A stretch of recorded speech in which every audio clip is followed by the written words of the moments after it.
Hyundai might not be a company that springs to mind in the context of performance cars, even though it's enjoyed some success in world rallying over the years.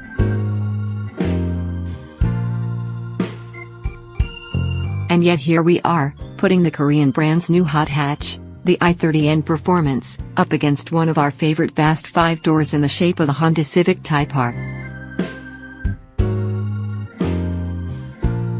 The i30N is part of a push by Hyundai to challenge the performance car establishment, and it's gunning for the top.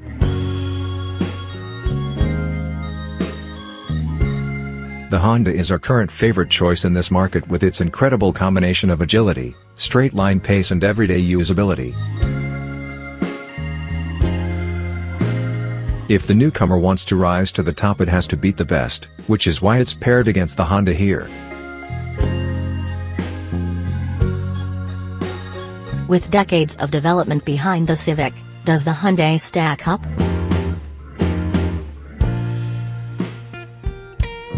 The Honda Civic Type R is a well-established name in the world of hot hatchbacks, and this latest model is arguably the best version the brand has ever made. While some people might miss the screaming VTEC motors found in older cars, the current 2.0-liter turbo produces 316 bhp and 400 Nm of torque, which means performance is superb. In our track tests, the Honda took 5.9 seconds to reach 60 miles per hour from a standstill, which was 0.6 faster than the i30N, but both returned incredible performance given traction was limited by the snow and ice on the ground. The really impressive statistic, however, is that the Type R took just 4.3 seconds to go from 30 to 70 miles per hour through the gears thanks to its extra torque and fantastic transmission, while the Hyundai completed the same test in 5.2 seconds. The Civic's exhaust note doesn't sound as good as the i30N's, but the engine has an enjoyable character nevertheless. The strong mid-range torque delivers incredible pull, and the motor's frantic nature at high revs means it's worth holding the throttle open right up to the red line. In third gear, the Type R took just 2.2 seconds to go from 30 to 50 miles per hour, 0.2 faster than the i30N, and it's here where the Honda is at its best.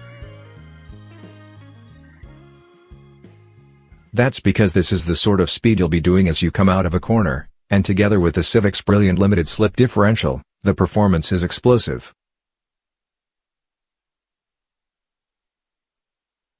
As you come on the power, the Type R tightens its line, allowing exceptional cornering speed for a front-wheel drive car.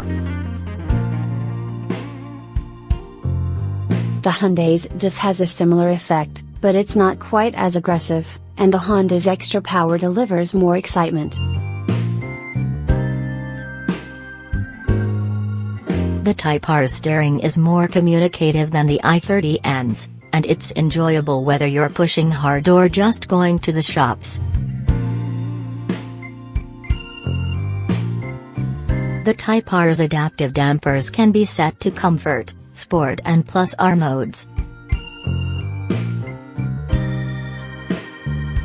There are fewer options than on the Hyundai, but the standard sport setting is good enough for fast driving. Because there's so little body roll, it's not necessary to use the even stiffer Plus R mode, which is designed for track use and makes the Type R feel like a junior touring car. Compared with its predecessor, Comfort mode is much more compliant, which means it's better suited to daily use, but it's still a little firmer than the i30's softest setting. Neither is luxurious, but the Honda's newfound breadth of ability means it's a better everyday car now.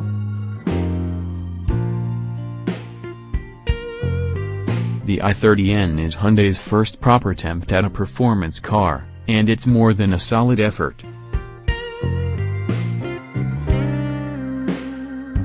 It's a genuinely great hot hatch that can mix it with the best models in its class. The N in the name stands for two things: Nürburgring, the racetrack where the car was partly developed, and Namyang, Hyundai's global R&D center in South Korea. The model's development was overseen by Albert Biermann, former boss of BMW's M division, who reckons that if you can get a car to perform well at the notorious German circuit, then you can get it to perform well just about anywhere. There's a 271 bhp 2.0-liter turbo petrol engine in the i30N Performance, which is down on power next to its Honda rival. Yet it's hardly lacking pace, because with a maximum of 378 Nm of torque on overboost, there's plenty of shove, and the i30 was faster in some gears. In fourth, the car took just 3.1 seconds to go from 30 to 50 miles per hour, whereas the Civic posted a time of 3.4 seconds. Plus, in sixth the Hyundai went from 50 to 70 miles per hour in 5.4 seconds, 0.3 faster than the Type R. That highlights a small difference in the gearing, but also how strong the i30N's engine is. It only feels a little behind the Honda for all-out pace, and that's apparent through a series of bends. The new car's steering is precise, but feels artificially weighty and too heavy and in mode. The clever adaptive dampers control body roll nearly as well as the Type R, while the feedback from the chassis gives you the confidence to push the Hyundai hard, and it's rewarding to do so.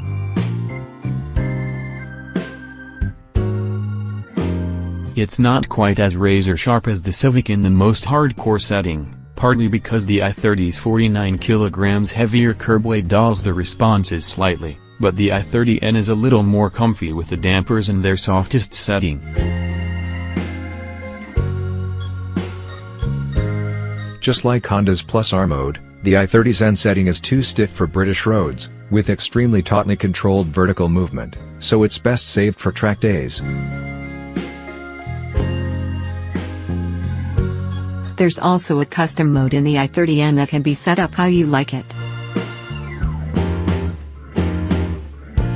Custom brings options for suspension stiffness, exhaust note, rev matching, diff modes, throttle response and more.